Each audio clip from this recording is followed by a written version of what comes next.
Carta de Paulo aos Filipenses.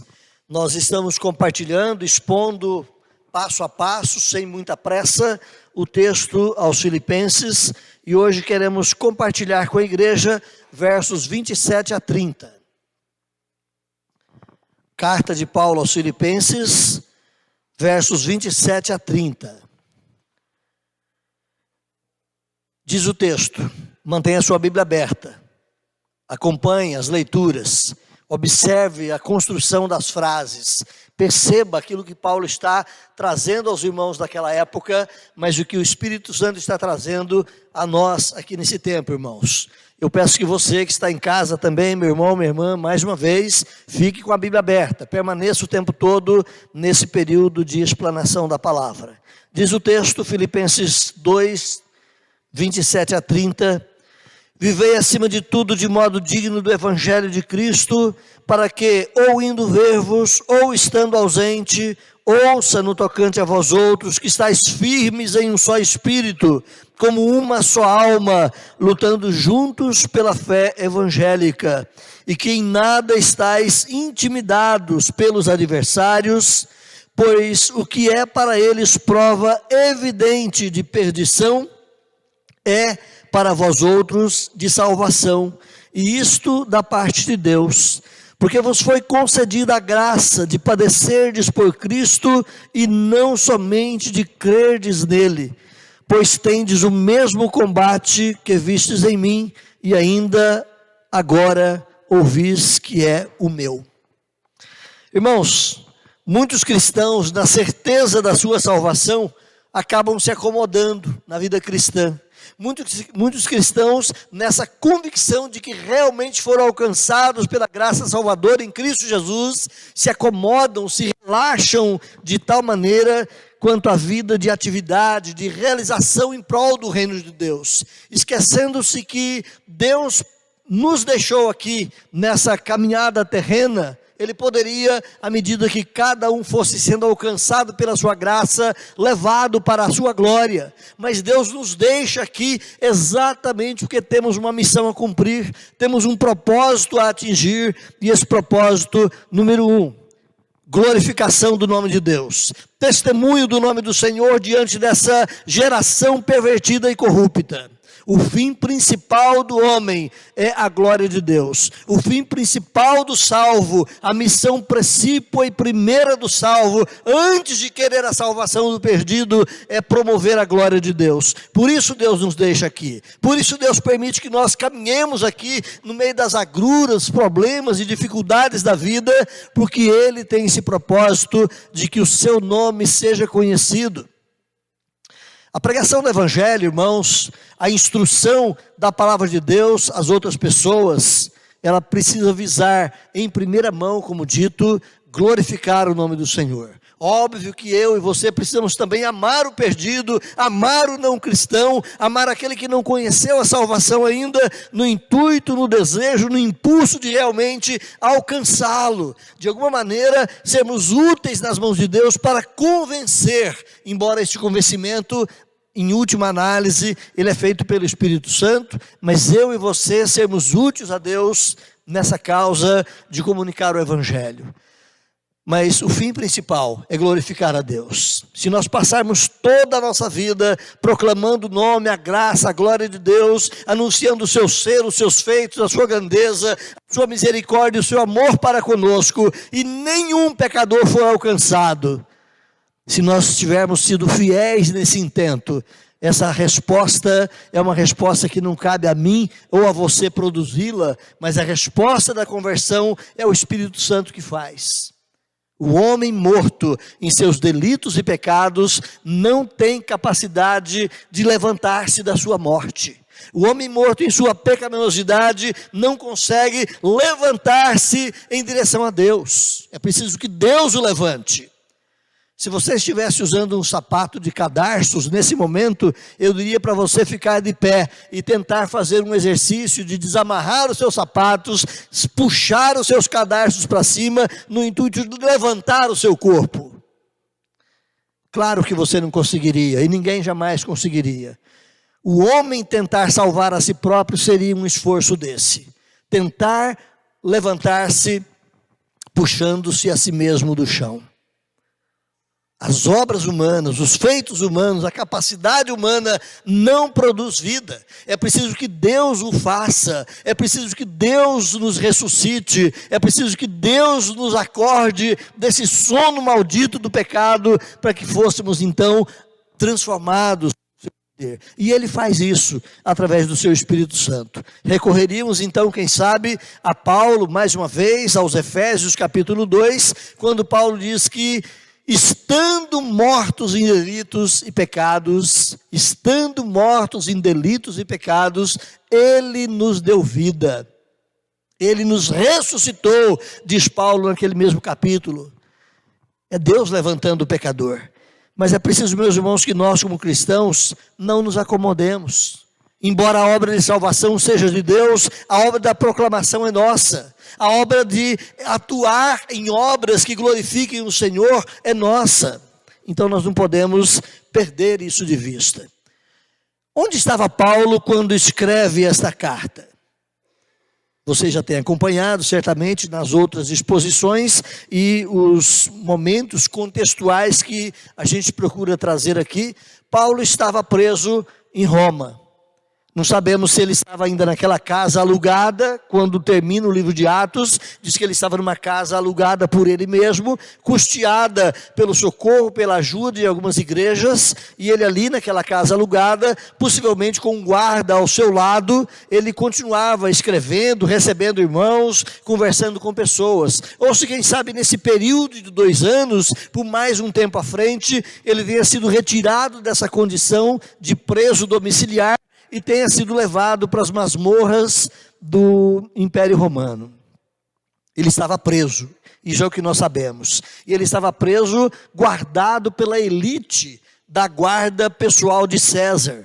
Era um exército de mais ou menos 10 mil soldados, os mais bem treinados em todo o Império Romano, eram chamados a guarda pretoriana, e Paulo vai dizer no capítulo 1, verso 18, que a guarda pretoriana conheceu a graça, ou conheceu o Evangelho de Deus, porque cada vez que trocava um soldado, Paulo evangelizava aquele soldado.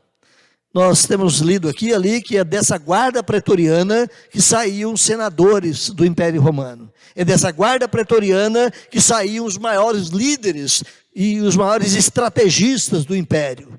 É dessa guarda pretoriana que poderia também ascender dali um novo imperador. Eram homens da mais alta patente dentro do Império Romano. E Paulo os estava evangelizando. Queridos irmãos, mais ou menos no ano 61 ou 62, então, Paulo escreve as chamadas cartas da prisão. São 5 cartas que Paulo escreve, chamadas cartas da prisão. São elas as cartas de Filipenses, a carta de Efésios, a carta de Colossenses, a carta para o irmão Filemon e uma outra carta que nós não temos na Bíblia, que é a carta à igreja de Laodiceia. Essas 5 cartas são escritas pelo apóstolo, são enviadas para as igrejas, e nesse período de sofrimento, de angústia, de dor, Paulo estava ali glorificando o nome do Senhor, fortalecendo a igreja, animando os crentes a permanecerem firmes na graça, animando esses crentes a crerem que eles estavam nesse mundo com o propósito de servir ao Senhor. Então Paulo apresenta, meus irmãos, nesse texto que lemos aqui, do verso 27 ao 30, 3 características dos crentes que vivem de modo digno do Senhor, e eu quero compartilhá-las com a igreja nesta hora. Quero dividir com vocês este ensinamento da palavra, sobre o tema que você já viu aqui, o eleito e o viver de modo digno do Evangelho. Primeira coisa que eu proponho é que o viver de modo digno do Evangelho se dá ao permanecer firmes em unidade. Igreja cristã, igreja evangélica, precisa ser uma igreja unida. Essa unidade da igreja, meus irmãos, ela não é produzida por nós. A unidade é o Espírito que provoca, a unidade é o Espírito que constitui, a unidade é o próprio Espírito de Deus que faz acontecer essa unidade no meio do povo de Deus. Aos Efésios capítulo 4, Paulo diz que nós devemos preservar a unidade e não criá-la, mas manter aquilo que o Espírito Santo fez. E o que é que o Espírito Santo fez? Primeiro, ele convenceu a cada um de nós que somos pecadores. Ele atuou poderosamente em nosso ser, gerando vida onde havia morte. Ele nos ressuscitou em Cristo Jesus e fez nascer em nós uma nova natureza, aquilo que a Bíblia chama de um novo nascimento ou regeneração. Ele nos ajustou de modo tal que cada um de nós fôssemos pequenas partículas ou pequenas células do grande corpo de Cristo. Por isso a Bíblia diz que a igreja é o corpo de Cristo. Você sozinho não é o corpo de Cristo. Uma igreja local apenas não é o corpo de Cristo. O corpo de Cristo é a totalidade última de todos os alcançados pela graça de Deus mediante essa operação do Espírito Santo. Nós não conhecemos o corpo de Cristo na sua totalidade. Primeiro que muitos estão no passado, muitos estão no presente, em lugares tão distantes que nós não os acessamos e nós não partilhamos pessoalmente da vida deles. E muitos outros ainda estão num tempo futuro que não sabemos até quando vai. Essa história do Evangelho alcançar pecadores e transformá-los pelo poder do Espírito Santo. É importante lembrarmos, irmãos, que o Espírito Santo não provoca ou não cria esse corpo de Cristo de uma forma atomística. A ideia de atomística é ajuntando cada hora um átomozinho de modo tal que no tempo final vai ter um corpo de Cristo pronto. Não, nós não cremos na constituição do corpo de Cristo atomisticamente, mas cremos que desde a fundação do mundo, ou antes da fundação do mundo, essa obra de constituir o corpo de Cristo já havia sido gerada. Porque a Bíblia vai dizer também, através de Paulo aos Efésios, que ele nos amou e ele nos predestinou, ele nos alcançou como povo eleito dele, antes da fundação do mundo. Todos aqueles que estarão salvos em Cristo Jesus já foram atingidos idealmente na construção desse projeto antes da fundação do mundo. No tempo e no espaço, Deus vai alcançando cada um de nós, mas o corpo já está completo. O corpo já existe. A igreja, o povo de Deus, já é um corpo completo aos olhos de Deus nosso Pai. Então nós não criamos essa unidade. Ela existe porque o próprio Deus criou essa unidade que é a igreja toda. Mas Paulo diz aqui que nós devemos viver de modo tal, unidos. Então nós não criamos a unidade do corpo de Cristo, mas devemos preservar a unidade no corpo de Cristo. Devemos preservar a unidade nas igrejas locais. Devemos preservar a unidade na igreja em todas as condições e situações espaciais nas quais ela pode existir, ou ela possa existir. Ou seja, a igreja de Deus não pode ser dividida por barreiras, por placas, por denominações. Embora existam as placas, existam as denominações, nós temos que olhar para cada um daqueles irmãos que professam real e verdadeiramente o nome de Jesus, não pelo distanciamento da placa, não pelas cercas da denominação, não pelas diferenças denominacionais ou mesmo teológicas, mas devemos olhar para cada um deles como partes do mesmo corpo no qual nós estamos inseridos. Paulo diz aqui, meus irmãos, então, que nós devemos viver de modo digno do Evangelho, vivendo como uma só alma, lutando juntos pela fé evangélica.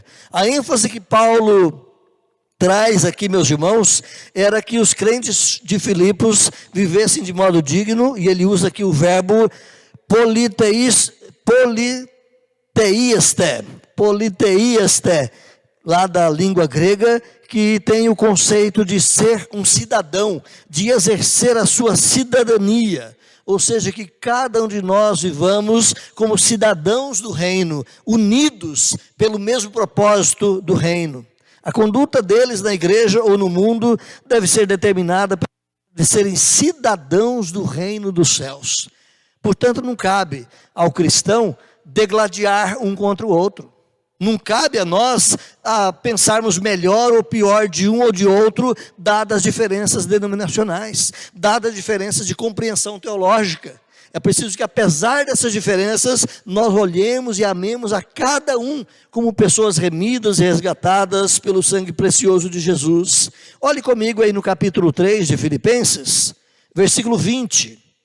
Filipenses 3:20, Paulo diz: porque a nossa pátria está nos céus, de onde também aguardamos o Salvador, o Senhor Jesus Cristo. Eu só resgato esse verso do capítulo 3, para lembrarmos, irmãos, que nós somos cidadãos, não desse mundo aqui, apenas.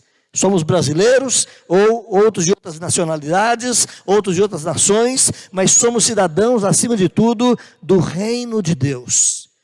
Quem dita as regras para o nosso comportamento social não pode ser a Constituição brasileira meramente. Quem dita as regras para o nosso comportamento de cidadania não pode ser apenas as instituições trazidas em nossa nação, embora devamos respeitá-las, embora devamos obedecê-las no quesito da ordem, mas quem dita as regras do nosso comportamento, meus irmãos, é a palavra de Deus. Nós estamos sob a égide do reino de Deus. Portanto, o nosso grande presidente não é Bolsonaro, não é qualquer outro partidário que surja na história do Brasil. O nosso grande líder, o nosso grande presidente é o Senhor Jesus Cristo, o Rei dos Reis, o Senhor dos Senhores. O fato de trazer, meus irmãos, essa realidade, usando essa expressão aqui, politeiaste, é que você deve ser um cidadão do reino, deve viver coeso e unido, para que o reino de Deus, não a sua nação brasileira, mas para que o reino de Deus seja conhecido de maneira tal que a sua vida o espelhe. O fato de Paulo estar, meus irmãos, sendo guardado pelo esquadrão de segurança máxima lá do imperador de Roma, a guarda pretoriana, possibilitava que ele usasse nessa carta aqui, então, algumas figuras comuns e pertinentes à própria vida militar. É possível que Paulo estivesse perante ele ali, com um brutamonte de um soldado, muito bem treinado, muito bem equipado, e Paulo olha para ele e diz: esse é o cidadão romano. Esse é o espelho de um homem que luta e que dá a vida pela causa do seu reino.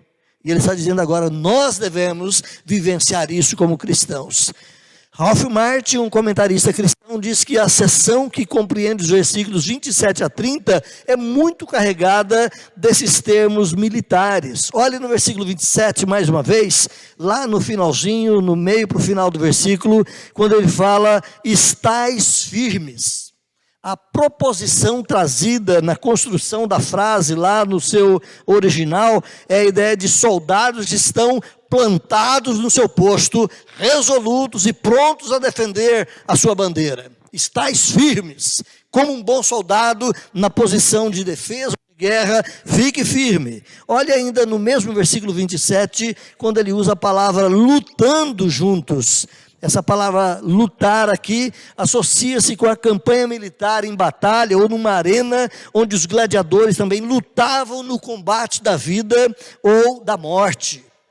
É a ideia do cristão saber que ele está num conflito, numa guerra a favor do reino de Deus. Olha ainda no versículo 28, ele fala que em nada vocês sejam intimidados pelos adversários. É a ideia de um conflito, de uma guerra, de um adversário militar belicoso que está pronto a destruir a sua vida, e você, como um bom soldado, sabe que tem esses adversários. No caso aqui, para nós cristãos, adversários humanos ou adversários espirituais, demoníacos. Olha ainda no versículo 30, quando ele fala que vocês têm o mesmo combate. São expressões de guerra, são expressões militares. E Paulo estava ali diante daquele guarda, diante daquele policial cuidando dele, e certamente trazendo para nós, por espelho, essas realidades. Meus irmãos, cada cristão, querendo ou não, tendo consciência ou não, está envolvido num conflito espiritual, onde se trava uma batalha na sua vida. Todo cristão está em guerra.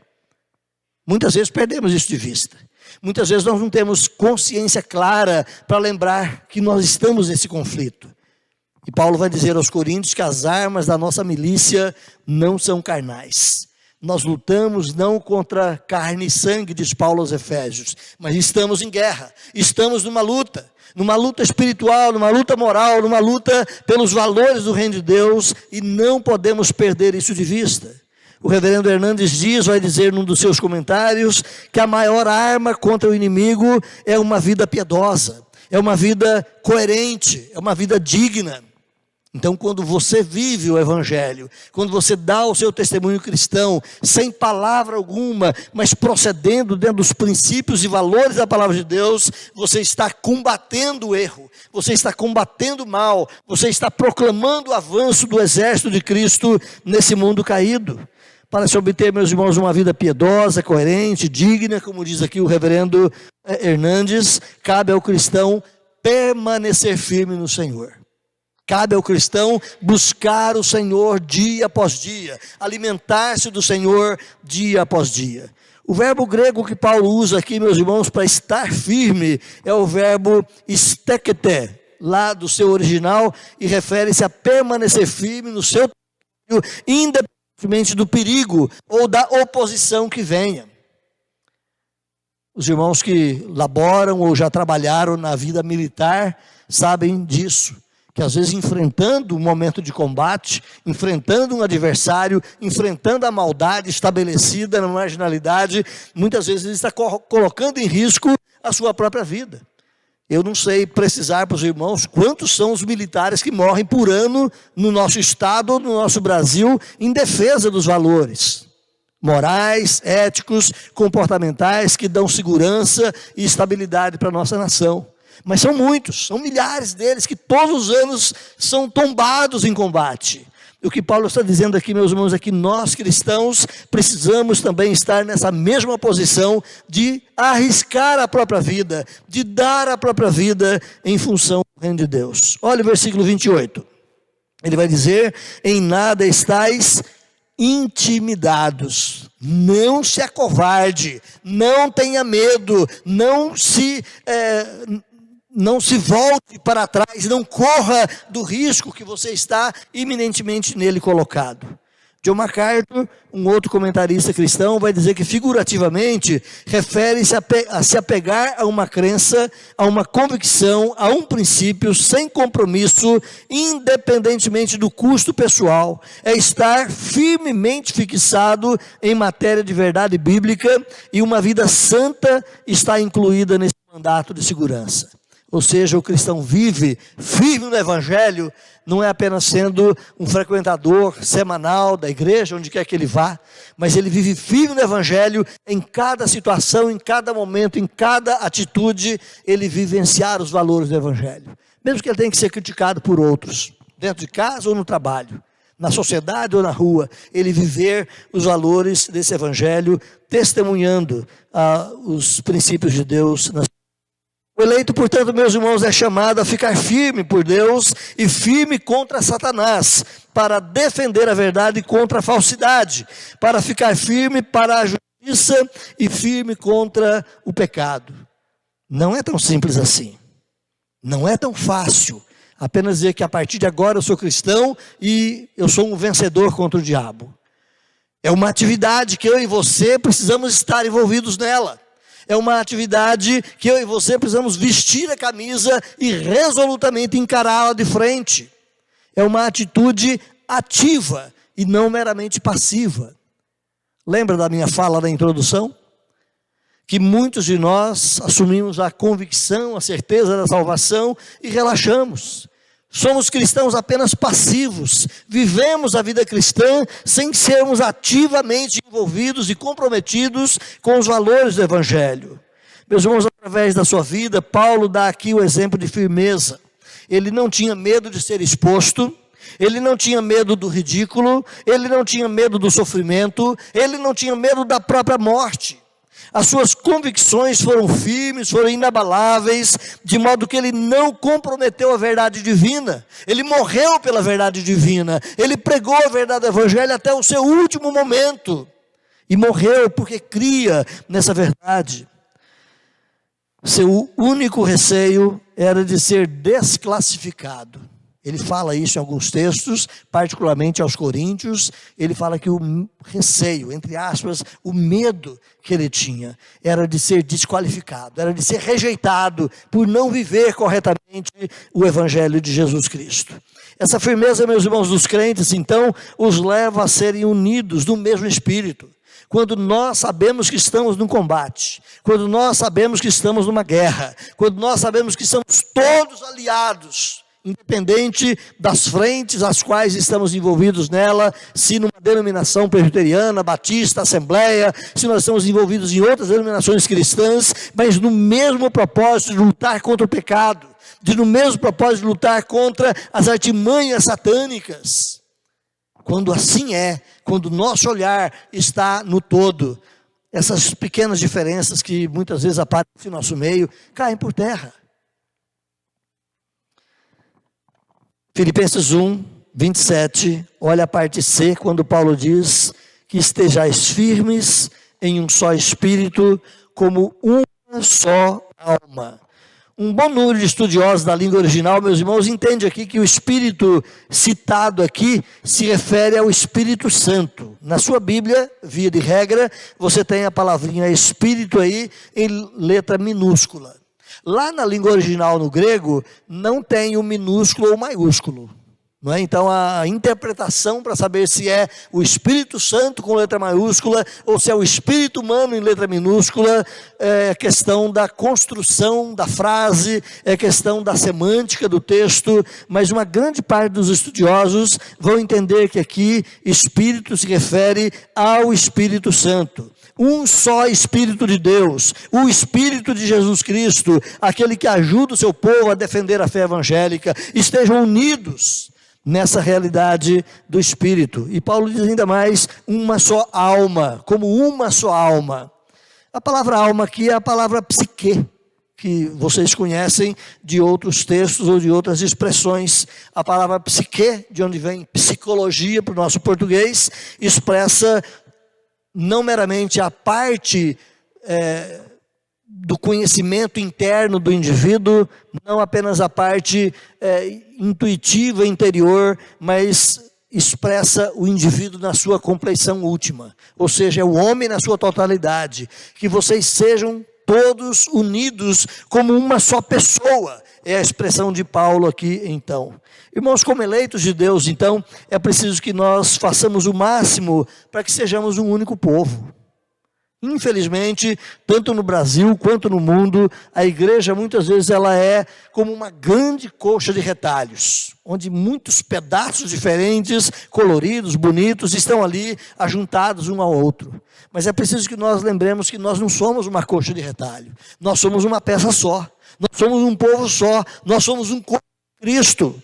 E apesar das diferenças que se apresentam nas questões da teologia, do denominacionalismo, nós precisamos lembrar que nós somos um em Cristo Jesus. E cabe a mim, e cabe a você, seja no âmbito da nossa igreja local aqui, mantermos a unidade, seja no âmbito da cidade, seja no âmbito do estado ou do mundo, a igreja de Cristo precisa lutar juntas, na mesma direção, com o mesmo propósito, como se fosse um só Espírito, como se fosse uma só. Segunda coisa que eu quero trazer aqui, irmãos, é que o viver de modo digno do Evangelho se dá ao lutar juntos em obediência a Cristo.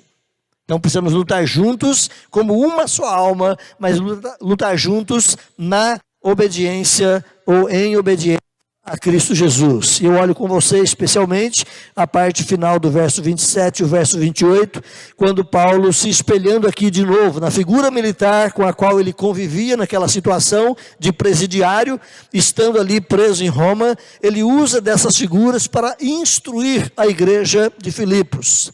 Como eu disse lá no início, são muitas as expressões de vida militar que estão presentes na carta toda, mas particularmente aqui nesse texto que lemos também. Então você precisa estar firme como um soldado no seu posto, capaz de lutar e defender a sua bandeira. Você precisa estar lutando em combate ativo contra os inimigos que se apresentam. Você tem adversários, como vimos ali no verso 28, e você tem o mesmo combate. A igreja tem um só combate, que é combater pela causa do Evangelho de Jesus. Em todas as suas cartas, meus irmãos, são dezenas e dezenas de vezes que Paulo usa essas ideias militares ou similares e ilustram então a vida cristã. O crente, ele é um pacifista, mas ao mesmo tempo o crente é um guerreiro. O crente é um combatente, o crente é um lutador, o crente é aquele que está envolvido de fato num combate de vida e morte.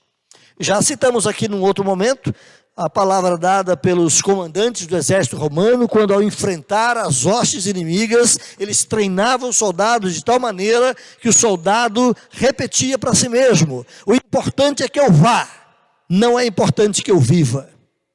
E cada um de nós crentes temos que ter essa mesma disposição. O importante é eu lutar pela causa do Evangelho. O importante é eu viver de fato o Evangelho a cada momento do meu viver. O importante não é eu sobreviver. O importante é a bandeira do reino de Deus atravessar a história e proclamar a grandeza e o poder do nosso Deus. Irmãos, não existe vida cristã divorciada do contexto de luta. Nós, às vezes, como dissemos, deixamos um pouco de lado essa ideia e preferimos, quem sabe, aquela ideia de vida na sombra e na água fresca. Uma vida tranquila, de paz, de tranquilidade, de prosperidade, de sossego. E isso está garantido ao crente. Mas aqui nessa caminhada, o que está garantido para mim e para você é uma vida de combatente. Não há espaço para sermos passivos. Não há espaço para sermos apenas espectadores. Há espaço para que nós sejamos combatentes do reino de Deus. Não existe, portanto, vida cristã divorciada do conceito de luta, de beligerância, onde cada cristão, querendo ou não, tendo consciência ou não, ele está envolvido no combate. E se você, meu irmão, não tiver a consciência disso, o seu inimigo tem. O diabo, com todas as suas hostes, sabe exatamente por que é que eles estão aqui lutando contra a igreja. E se eu e você não tivermos essa consciência, seremos presas fáceis a ele. O Senhor Jesus, no contexto do Evangelho de Lucas, ele fala: quem é o homem? Quem é o homem que vai para uma guerra enfrentar o seu inimigo e antes não considera a capacidade bélica, estratégica, logística do seu inimigo para saber se com quantos soldados ele pode derrotar aquele? Nós estamos nessa guerra, e se nós não tivermos a consciência da realidade do combate que se trava contra a nossa vida pessoal, contra a nossa vida como família, contra a nossa vida como igreja, se nós não tivermos essa consciência, o inimigo tem a consciência. Ele sabe que poderá nos derrubar. Paulo conclama aqui, meus irmãos, então os crentes filipenses a lutarem. Olha de novo aí o versículo de número 27, no finalzinho: lutando juntos, é a expressão de Paulo aqui. Paulo conclama aqui os crentes então a lutarem. Ele vai usar aqui o termo sinatuntas, é lá um termo do grego, da mesma raiz que deu para nós o vocábulo atleta, aqui no nosso português, né? Então é a mesma palavrinha que subtrai para nós, ou que tira para nós aqui, a palavrinha atleta, lá no original grego, atle, e ele usa aqui o verbo, né? Como se você estivesse praticando a modalidade atlética. Paulo parece empregar aqui, meus irmãos, aqui então, o símbolo de uma competição atlética, mas esse termo também era usado fora de qualquer outro contexto, no sentido de uma luta, de um combate. Porque, querendo ou não, quando você vê as Olimpíadas, aconteceu há poucos dias passados, é uma guerra, é uma luta. Cada um batalhando no que pode ali para conseguir o alvo, para conseguir o prêmio. E é nesse sentido da luta. E quando você olha para a vida do atleta, sejam eles os nossos ou de outros países, eles dão o sangue, eles dão a luta. Horas e horas a fio, todos os dias em treinamento árduo, exaustivo. Muitos deles não conseguem cumprir a meta, não chegam lá, mas eles dão a vida em prol do alvo. Então é nessa ideia de um combate inteligente, de um combate proposital, de um combate envolvido e ativo, é que Paulo usa aqui essa palavrinha associada à ideia do atletismo, mas nessa ideia de ser um conflito e um combate a ser enfrentado. A adição que Paulo faz aqui na palavrinha atleta, sin atluntes, é a palavrinha que ele usa aqui, sin atluntes, essa palavrinha primeira sin, é um prefixo que indica a ideia de um esforço conjunto. Vou explicar melhor. Quem sabe trazer a palavra para um outro contexto. Sinagoga, é uma palavra mais conhecida então, né? O que é sinagoga? O verbo agoge, lá no termo grego, é a ideia de reunir para aprender. Então, sinagoge, sinagoga, é reunir, estar juntos para aprender da Torá, para aprender da lei de Deus. Aqui Paulo usa essa mesma construção, atluntes, é para dizer que é um esforço conjunto, que não é você sozinho, um atleta separado, lutando, mas todos nós lutando juntamente pela causa do Evangelho. Paulo usa, meus irmãos, essa palavra aqui novamente, e novamente ela é utilizada em outros lugares. Ele se refere aqui nessa carta aos Filipenses, por exemplo, no capítulo 4, olha lá no capítulo 4, verso 3, ele usa essa mesma palavrinha, quando ele fala de duas irmãs, duas mulheres que labutavam, que lutavam juntamente com ele pela causa do Evangelho. Olha lá, Filipenses 4:3, a ti, fiel companheiro de julgo. Então ele está escrevendo ao seu colega de trabalho ali em Filipos, e ele está dizendo: a ti, fiel companheiro de julgo, eu também peço que as auxilie. As auxilies é quem? Versículo 2, Evódia e Sintique, duas irmãs, que eram lutadoras com ele pelo Evangelho, porque ele vai dizer, pois juntas se esforçaram comigo no Evangelho. Essa esforçaram comigo no Evangelho é a palavra sinetlesan, da mesma palavrinha do sinatlunte que Paulo usa aqui no verso 27. Ou seja, juntamente elas estão envolvidas no combate, juntamente elas estão comprometidas com o Evangelho de Jesus Cristo. Meus irmãos, o não é desafiado a uma carreira solo. Eu e você não somos combatentes sozinhos. Aqui e ali você já ouviu, por exemplo, a expressão o lobo solitário, não é? É uma ideia, uma figura de um militar que luta sozinho. Ou nessa questão da guerrilha islâmica que acontece mundo afora, existe a ideia de que existem muitos lobos solitários no mundo. Guerrilheiros extremamente treinados, que estão em lugares, em cidades, em posições estratégicas, em que em algum momento, sozinhos, eles vão deflagrar um atentado. Não, o cristão não vive como um lobo solitário. O cristão não faz a guerra do Senhor, cada um por si e cada um do seu jeito. Não, o cristão é um guerreiro que luta num exército muito bem organizado, que ele luta em conjunto. Então ele não é desafiado a uma carreira solo, na sua peregrinação rumo à pátria celestial, ele não está indo sozinho, mas está caminhando e lutando com o corpo de Cristo, e no corpo de Cristo, ele está lutando em equipe, ele está lutando em corpo para defender as causas do Evangelho. Não é à toa que você tem no Novo Testamento mais ou menos 40 mandamentos que são chamados mandamentos de reciprocidade, onde fala do uns aos outros. Perdoem uns aos outros, sirvam uns aos outros, amem uns aos outros, sejam hospitaleiros uns com os outros, e daí por diante. 40 mandamentos diferentes, porque a vida cristã é um misturar.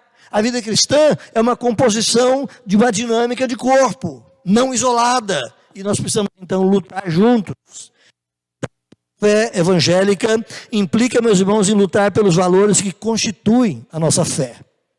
Não é a fé no sentido subjetivo. Não é a fé no sentido apenas interior. Mas é a fé num conjunto de verdades. Lute por essa fé evangélica. Então, quando nós levantamos a bandeira contra o aborto, seja você entrando num programa de assinatura a favor de uma lei ou contra uma lei, e você trabalha ali nessa questão, os princípios evangélicos que devem prevalecer. Quando você entra numa bandeira a favor de qualquer coisa que diz respeito à vida pública, são os valores evangélicos que precisam prevalecer. Então nós temos que lutar juntos essa fé evangélica. Russell Norman Champlin é um comentarista cristão, e ele vai também dizer num dos seus comentários que normalmente, por toda parte do Novo Testamento, a fé aparece como algo subjetivo, dando a entender a entrega da alma a Cristo, o exercício de confiança para com Ele, mediante o que qualquer pessoa é justificada então aos olhos de Deus. Porém, aqui nesse texto, essa palavra pode revestir-se de um sentido objetivo e não interno, quando então nós nos tornamos defensores da fé coletiva, dos valores do Evangelho que fazem toda a religião cristã, em contradistinção com todas as demais fés religiosas que possam ser citadas. Eu quero dizer aqui, meus irmãos, como é que nós lutamos juntos pela fé evangélica. Primeira coisa, nós temos que orar, e orar juntos. É claro que esse momento da pandemia nos atrapalha um pouco, mas é preciso que nós oremos mais, e oremos mais juntos. Seja resgatando, quem sabe daqui a algum tempo, as nossas vigílias de oração, os nossos momentos de oração, seja em família, seja em grupos de sociedades internas, seja em grupos de igreja. A igreja precisa orar. A oração é uma arma tremenda que Deus coloca à nossa disposição. Nós lutamos juntos também quando nós temos um testemunho coeso, quando nós testemunhamos o que cremos para esse mundo tenebroso, quando nós falamos exatamente o que é o Evangelho de Jesus Cristo, sem baixar guarda, prontos a defender as verdades do Evangelho, quando nós proclamamos e anunciamos a salvação em Cristo Jesus. Quando nós temos ações na sociedade, seja como igreja, seja como indivíduos, seja como pequenos grupos, atingimos pessoas lá fora com os valores da salvação ou do Evangelho de Cristo Jesus. Nós lutamos juntos quando nós temos também ações políticas, não no sentido comum da politicagem que temos à nossa volta, mas quando as nossas ações buscam de fato o melhor da nossa nação. Então os valores e os princípios da fé cristã sempre foram e sempre serão combatidos pela sociedade não cristã. Nós sempre estaremos em conflito com a nossa sociedade. E nós temos que ter coragem de, como igreja, manter firme o nosso posto, manter firme a nossa posição. Aquilo que cremos precisa ser falado, vivido e anunciado. Nós não podemos viver de neutralidade, mas temos que viver uma vida de atividade, proclamando e vivenciando o reino de Deus. A expressão que Paulo usa aqui, então, mais uma vez, lutando juntos pela fé evangélica, pode ser confrontada com as palavras de Judas. Corre lá comigo em Judas, lá no finalzinho da sua Bíblia. Judas tem apenas um capítulo, então você vai olhar aí o versículo de número 3. Judas 3. Diz assim: quando empregava toda a diligência em escrever-vos acerca da nossa comum salvação, foi que me senti obrigado a corresponder-me convosco, exortando-vos a batalhardes, olha aí o termo de guerra de novo, a batalhardes diligentemente pela fé que uma vez por todas foi dada aos santos. Então essa expressão lutar juntos significa batalhar juntos. Como diz Judas aqui, batalhar pela fé que foi dada a nós. Pode ser a fé subjetiva, aquele assentimento e convicção interior de que Cristo é o seu Salvador, mas pode ser a fé objetiva, aquela que está fora de você, que se expressa através dos valores da palavra de Deus. Então é verdadeira a proposição. A intrepidez é um dom de Deus e, consequentemente, prova da salvação. Todo crente não pode ser covarde. Todo crente precisa ser intrépido, corajoso, para falar naquilo que ele crê, baseado na Bíblia. Lá em Apocalipse 21:8 diz que quanto aos covardes, o lugar deles não é no reino de Deus. Então crente não é um tipo covarde. Se você realmente é um crente em Cristo Jesus, nascido de novo, você precisa se armar de coragem, olhando para a palavra de Deus e poder falar a verdade. Sem insultar, sem provocar, sem profanar qualquer outra situação, mas a coragem de falar o que é que cremos. O que é que a Bíblia realmente afirma sobre isso ou sobre aquilo. Não podemos, meus irmãos, nos acovardar. O cristão é chamado para uma vida de intrepidez. Olha o versículo 28 mais uma vez, voltando lá para Filipenses 2. Em nada estáis intimidados perante os adversários, e Paulo continua dizendo, pois o que para eles é prova evidente de perdição, é para vós outros de salvação, e isto da parte de Deus. Ou seja, o que é para eles prova evidente de perdição, é o compromisso com o pecado, é a rejeição do evangelho. Mas o fato de vocês abraçarem o evangelho e se afastarem do pecado, Paulo vai dizer, isto é prova de salvação, é prova de vocês pertencerem ao reino de Deus.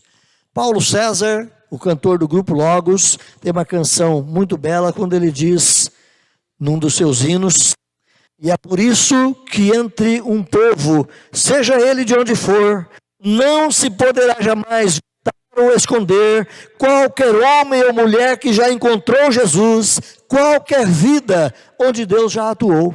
É impossível esconder um crente. Crente que vive escondido, eu teria medo de dizer que ele é crente. Porque Jesus disse que é impossível você ter uma cidade edificada em cima do monte, e naquele tempo as luzes eram de lamparina, eram de candeia, mas da conjunção de todas as luzes, de todas as casas, daquela cidade edificada em cima do monte, à distância, poderia se ver o clarão daquela cidade. Assim Jesus disse, é impossível esconder um crente. Ele brilha. Ele mostra quem ele é, ele fala do que ele crê, ele anuncia a sua proposta de vida aqui ou de vida eterna, porque o evangelho é muito claro para ele. Ele não abre mão dessas verdades. A defesa do evangelho, meus irmãos, ela precisa ser incluída na pauta de cada um de nós como eleitos de Cristo. Não é para ser crente isolado, não é para ser crente escondido, não é para ser um cristão agente secreto que ninguém te conhece. É para ser um crente escancarado, de alma aberta, de peito aberto, de fala pronta. É claro que cada um de nós temos um perfil. Uns são mais quietos, outros mais tímidos, no sentido da personalidade. Outros são mais introvertidos, outros falam mais. Mas mesmo aquele que é introvertido, fechado, ele precisa ter coragem de se expor. Eu sou cristão, eu defendo isso. Posso não saber explicar tudo, mas o que eu creio é isso aqui, é o evangelho. Não é possível um crente viver escondido. Passo para a parte final, terceiro ponto meu aqui, eu digo que o viver de modo digno do evangelho se sujeita ao sofrimento por causa de Cristo. Ou seja, o cristão, porque ele vive unido num só propósito, porque ele luta as guerras do evangelho do Senhor Jesus Cristo, porque ele está pronto a se expor para esse mundo, ele está também disposto a sofrer pelo evangelho. Então, viver de modo digno do evangelho, meus irmãos, inclui também a luta pela fé. E essa luta pela fé pode trazer ao crente um duplo privilégio. Primeiro, o privilégio de crer em Cristo. Mas depois também o privilégio de sofrer por Cristo. Não é vergonha o crente sofrer. Não é vergonha o crente ser preso. Não é vergonha o crente morrer. Se o motivo da sua prisão são os valores do evangelho. O motivo da sua morte, por pior que ela seja, sejam os valores do evangelho. Não é vergonha, pelo contrário, é glória para Deus. O cristão precisa ser disposto a dar a vida pelo evangelho de Cristo Jesus. Olha o que Paulo diz aí no verso 29. Ao eleito é concedida então essa bênção dobrada de, no interesse de Cristo, não apenas crer nele, mas também padecer por ele. O verso 29, Paulo diz assim, porque vos foi concedida a graça de padecerdes por Cristo. Isso é graça, isso é bênção de Deus, isso é presente de Deus, você sofrer por Cristo Jesus e não somente de crer nele, porque lhes foi concedido por Deus essa bênção de poder sofrer pelo Evangelho. Paulo diz aqui, lhes foi concedido. Isso é um privilégio, isso é um dom da graça de Deus. O crer envolve descansar em Cristo, entregando-se ao seu amorável coração, dependendo dele, da sua obra, para a sua salvação. Então, crer é uma bênção, é um privilégio. Mas o outro privilégio é crer de tal maneira que, se preciso for, eu sofra por aquilo que eu creia. Eu seja preso por aquilo que eu creio. Eu morra por aquilo que eu creio.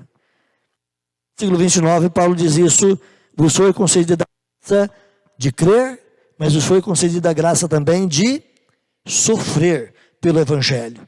Então, além desse privilégio de crer, Paulo fala que foi concedido a nós o privilégio de sofrer pelo Evangelho. Citando aqui de novo John MacArthur, ele diz que o segundo presente que Deus concede aos seus filhos, por amor de Cristo, não é tão atraente quanto o primeiro. No entanto, é também parte integrante da mesma graça divina. Se é graça você receber a fé, essa mesma graça que te capacita a crer, também te capacita a sofrer o Evangelho de Jesus. Paulo diz aqui, meus irmãos, foi concedida ao eleito a graça de crer, assim como também foi concedida ao eleito a graça de padecer ou de sofrer por Jesus Cristo. Voltando lá para os originais gregos, o texto diz, a palavra que é traduzida por foi concedida, é a palavra ekaristé, do verbo harizomai, que é o verbo dar graças. Deu para perceber um pouquinho? Ekaristé com eucaristia, né? A eucaristia é mais conhecida, né? É a mesma expressão de dar graças, de glorificar o Senhor.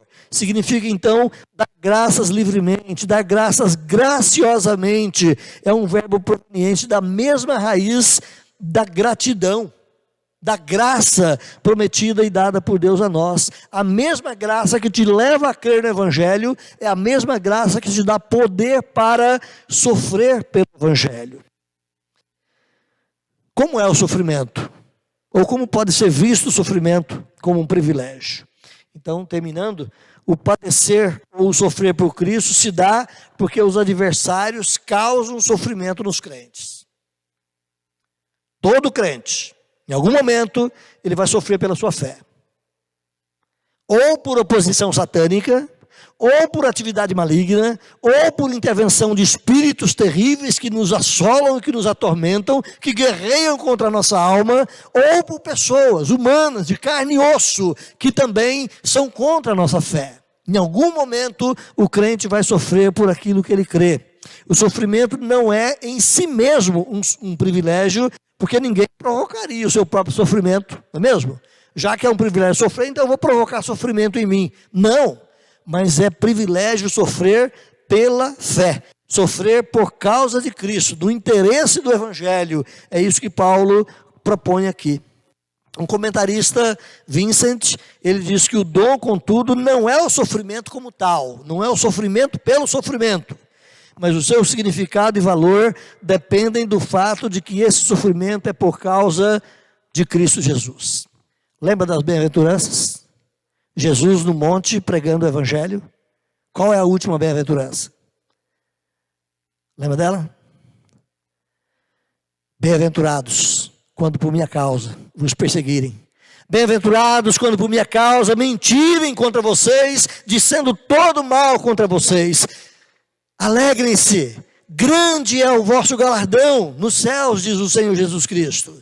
E aqui no verso 30, Paulo diz que vocês têm o mesmo combate, vocês participam da mesma luta que eu também participo com vocês. Então lá no texto de Jesus, em Mateus 10, de 5 a 11, ele fala exatamente desse combate. Você está no conflito, está na guerra, está sofrendo, mas por causa do Evangelho. Em João capítulo 15, abre aí na sua Bíblia, João capítulo 15, versos 20, parte B e parte A do verso 21, ou seja, a última parte do verso 20 e a primeira parte do verso 21, Jesus diz assim: se me perseguiram a mim, também perseguirão a vós outros. Se guardaram a minha palavra, também guardarão a vossa. Tudo isso, porém, vos farão por causa do meu nome, por causa do meu nome. Eu disse que não é vergonha o crente ser preso, se for por causa do nome de Jesus. Não é vergonha o cristão padecer a morte injuriosa, vergonhosa na nossa sociedade, se essa morte for por causa da defesa do Evangelho. Olhe mais uma vez um outro texto, 1 Pedro 4,14, estamos encerrando. 1 Pedro 4,14, corre lá. Pedro, nosso irmão amado, vai dizer: meus irmãos, se pelo nome de Cristo sois injuriados, bem-aventurados sois, porque sobre vós repousa o Espírito da glória de Deus. Se é por causa do Evangelho que você está sofrendo, aleluia! Não tenha medo. Irmãos, nós não sabemos o que é tortura no Brasil por causa do Evangelho. Nós já ouvimos de tortura militar, de tortura não sei o quê, né, escravagista, mas nós não conhecemos o que é a tortura no Brasil por causa do Evangelho. Nós temos no mundo mais ou menos 80 países que são aberta e declaradamente opostos ao Evangelho de Jesus Cristo. Perseguem a igreja, prendem cristãos, matam cristãos das piores formas que você possa imaginar ou pensar. No Brasil nós não sabemos o que é isso, mas fique tranquilo, é uma questão de tempo, isso vai chegar para nós aqui também. Não tenha medo, se será na nossa geração ou em gerações vindouras, nós não sabemos, mas isso não é vergonha e nem motivo de medo para cada um de nós. Pelo contrário, nós deveríamos estar ansiosos para que isso aconteça, para que a fé do crente aqui na nossa nação possa ser uma fé tão corajosa como é a fé daqueles irmãos em outros países onde a perseguição é tão aberta e tão declarada. A questão é, dos 40 e tantos milhões de evangélicos que temos no Brasil, se surgir uma perseguição tão terrível quanto há lá no exterior, eu pergunto, quantos de nós realmente sobraríamos como cristãos? Você é um eleito de Deus, você é um chamado para a salvação e para a vida eterna, mas você também é um chamado para lutar as guerras do Senhor. Você é um chamado também para padecer por Cristo Jesus, se for preciso, se for da vontade dEle aqui nessa terra. Então, meu irmão, minha irmã, eleito, eleita, não tenha medo, não se afrouxe, não se acovarde se surgirem oposições na sua caminhada por causa da sua fé em Cristo Jesus. Como diz Jesus Cristo, porque grande é o vosso galardão nos céus. Indo aqui, quero dizer, meus irmãos, que Paulo estava preso em Roma. E Paulo não tinha vergonha. Ele é um prisioneiro, mas ele não tinha vergonha de ser prisioneiro. Ele estava ali padecendo maus tratos, mas ele não tinha medo de sofrer maus tratos. Ele sabia que num tempo à frente, ele teria a sua cabeça degolada, mas ele estava dizendo, eu cumpri o meu mandato. Estou pronto a ser entregue como sacrifício pela causa do Evangelho. Então Paulo preso ali em Roma, a ponto até mesmo de morrer e partir e estar com Cristo, é incomparavelmente melhor. Ele demonstra sua coragem, sua intrepidez de continuar sendo cristão e instigando em mim e em você essa mesma coragem. Eu espero que esse texto, tão curto, mas tão carregado de propriedades, possa nos trazer esse desafio de como cristãos, como eleitos em Cristo Jesus, vivermos de modo digno do Evangelho, custe o que custar. Deus te abençoe.